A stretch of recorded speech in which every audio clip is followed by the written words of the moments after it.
nasaktan si Camila?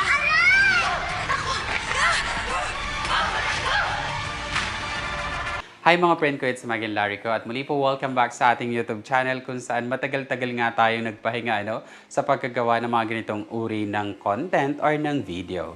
Ngayong gabi ay muli magsisimula tayo at ipapagpatuloy kung ano man ang nasimula natin dito sa YouTube.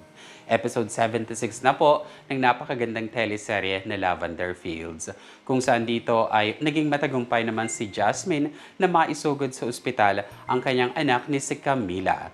Dito ay sumunod na nga lamang doon itong si Lily na hindi naman nila inaasahang masundan rin sila ni Iris kasama ang kaibigan nitong si Baklita.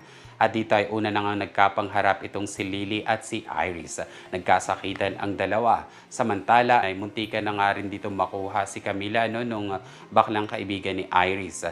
Subalit dahil sa may angkin siya ditong kakayahan na makipaglaban, ay napatumba naman niya dito itong si Baklita na nga at nakuha niya si Camila. Subalit sa bandang huli ay may dumating itong si Agent Sandro Fernandez kung saan dito nga ay inaasahan na sana ay muling kumampi si Agent Fernandez dito kay Lavender Fields at kay Tyro. Makakalabas na nga rin ang bilangguan dito itong si Vito Benavides. For now, yan po mga kaibigan ang mga dapat nating abangan na mga kaganapan dito sa Lavender Fields. Bye!